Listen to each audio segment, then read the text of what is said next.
Well, after today, now just one more practice left to go before Saturday's red-white spring game. Sean Callahan here for HuskerOnline.com. It was a great day for practice for Nebraska as they were able to take advantage of the weather, and Mark Banker and his guys put the finishing touches here as a defense as they kind of wrap up this spring.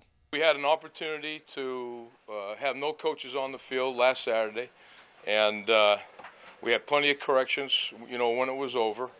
And what we hope to see out of them is to see them change the things that we've asked them to change and be more consistent. Now, those dogs will fight and they'll bite. There's no doubt about that. But now we don't need them to be biting the mailman. You know what I mean? Bite the bad guys. So we just want to see them. Undoubtedly, we'll see the effort, and that's what we've seen out of them. And we just want to see them, build some consistency and doing the right thing, and just see improvement. When Banker looks at Saturday's scrimmage, several things jumped out to him about the play of his defense. A couple things. Number one, we looked like we had improved in our pass defense. Was very, very disturbed about our run defense. We were very undisciplined in our gap responsibilities, both up front and in the second level. We did a better job than we had in the season with our leverage from our secondary and our fill points, but we lost leverage one time's too many. I did not like that at all. We gave up 5 runs.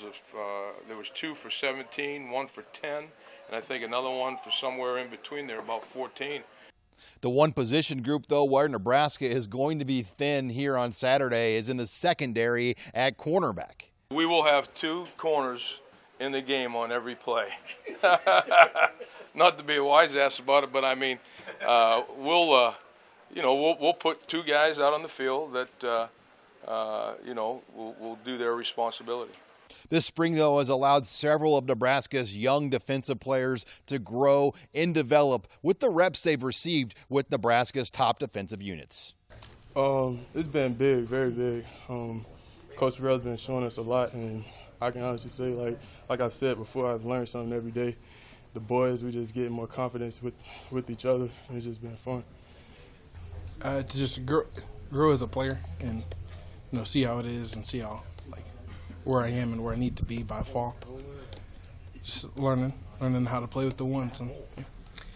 And finally, you can just feel the excitement with the players and the coaches as they start to talk about the build-up leading to the red-white game with the potential of 70,000-plus fans in Memorial Stadium. It was pretty impressive, pretty special, because I'd heard about it, and then you walk out, and then it's like, oh man, it's like a home game, and so it was pretty cool. It was a great atmosphere, and it was just fun to be a part of and experience, and it's great for the recruits that we're in and the recruits that'll be in. So it's a unique thing to this place.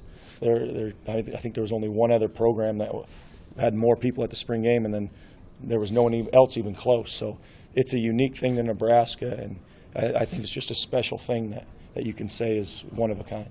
Especially for the older guys that it's kind of a chance for us to still help and coach the younger kids, because they still don't get the opportunity. Some of them don't get the opportunity to play during the season. So this is kind of like game day for them. It's a big game day for them, so they get the experience of playing in Memorial Stadium and stuff like that. But as a veteran group, it's also another way for us to help coach the young kids.